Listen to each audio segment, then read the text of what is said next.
Ukraine যুদ্ধ থামাতে যখন রুশ প্রেসিডেন্ট ভ্লাদিমির পুতিনকে শান্ত করতে চান মার্কিন প্রেসিডেন্ট ডোনাল্ড ট্রাম্প, ঠিক সেই মুহূর্তে পশ্চিমা বিশ্বকে হতবাক করে ভয়াবহ এক হামলা চালায় ইউক্রেন। এতে রাশিয়ার প্রায় $7 বিলিয়ন ক্ষতি হয়েছে বলে দাবি বিশ্লেষকদের। এবার পাল্টা প্রতিশোধ হিসেবে ন্যাটোর উপর আক্রমণ করতে পারে রাশিয়া। বিস্তারিত জানাচ্ছেন শেখ ফরিদ। ১.৫ বছরের বেশি সময় ধরে রাশিয়ার ভেতরে বড় ধরনের হামলার প্রস্তুতি নিচ্ছিল ইউক্রেন, কিন্তু রাশিয়ার মতো কড়া নিরাপত্তা বেষ্টিত দেশে তথ্য সংগ্রহ করাই ছিল বড় চ্যালেঞ্জ। তবে সেই অসম্ভব কাজকে বাস্তবে পরিণত করেছে ইউক্রেনীয় বাহিনী। এবার একযোগে ১১৭টি ড্রোন দিয়ে রাশিয়ায় ব্যাপক হামলা চালায় কিয়েভ।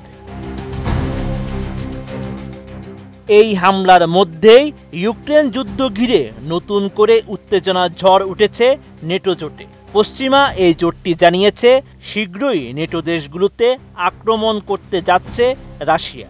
এমন হুঁশিয়ারি উচ্চারণ করেছেন ইউরোপের অন্যতম পরাশক্তির দেশ জার্মানির প্রতিরক্ষা প্রধান জেনারেল কার্স্টেন ব্রয়ার।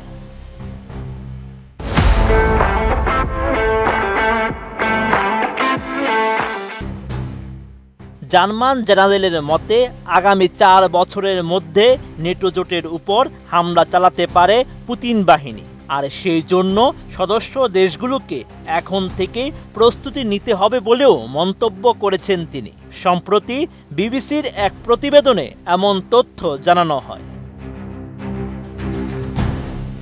সিঙ্গাপুরে অনুষ্ঠিত শাংরি-লা ডায়ালগ প্রতিরক্ষা সম্মেলনে কার্স্টেন ব্রয়ার জানান, প্রতি বছর শত শত যুদ্ধ ট্যাঙ্ক তৈরি করছে রাশিয়া, যেগুলোর অনেকটাই ২০২৯ সালের মধ্যেই ব্যবহার করতে পারে বাল্টিক অঞ্চলের নেটো সদস্যদের বিরুদ্ধে।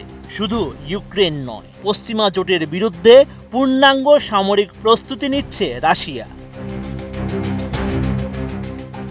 রাশিয়ার সম্ভাব্য হামলা মোকাবেলায় এখন থেকেই জোরে সোরে প্রস্তুতি নিচ্ছে নেটো দেশগুলো। সতর্ক করে যুক্তরাজ্যের প্রধানমন্ত্রী কিয়ার স্টারমার জানিয়েছেন, শত্রু বাহিনীকে পরাজিত করতে ব্রিটেনকে প্রস্তুত থাকতে হবে।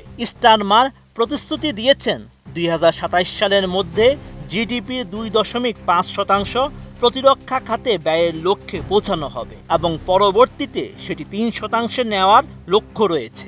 এছাড়া ৬টি নতুন অস্ত্র ও বিস্ফোরক কারখানা নির্মাণে £১.৫ বিলিয়ন ব্যয়ের পরিকল্পনা ঘোষণা করেছে যুক্তরাজ্য সরকার। নেটো জোটের বেশ কয়েকটি দেশ এরই মধ্যে জরুরি সামরিক মহড়া শুরু করেছে। রাশিয়ার হুমকি মোকাবেলায় দেশগুলোর সীমান্তবর্তী অঞ্চলে বড় আকারের সামরিক মহড়া চলছে। বেলারুশ ও লাটভিয়া সীমান্তে বিমান ও পদাতিক বাহিনীর মহড়া হয়েছে। এতে স্প্যানিশ, ডাচ, মার্কিন সহ বিভিন্ন দেশের সেনা, যুদ্ধ বিমান ও হেলিকপ্টার অংশ নিয়েছে। নেটোর ৩২টি সদস্য দেশের মধ্যে পোল্যান্ড ও ফিনল্যান্ড সহ সীমান্তবর্তী বাল্টিক দেশগুলোতে মহড়ার তৎপরতা সবচেয়ে বেশি দেখা যাচ্ছে। সীমান্তবর্তী দেশগুলো প্রতিদিন রাশিয়ার সামরিক গতিবিধি নজরদারির আওতায় রাখছে। সবচেয়ে বেশি আতঙ্কে রয়েছে পোল্যান্ড, লাটভিয়া ও লিথুনিয়ার মতো দেশগুলো, কারণ তারা সরাসরি রাশিয়ার সীমান্তবর্তী।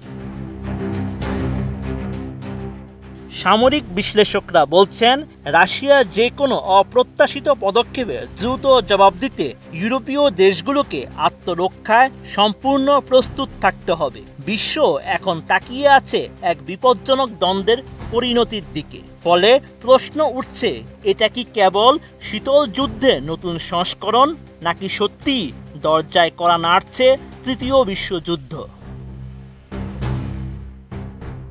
Sheikh Farid, ATN news.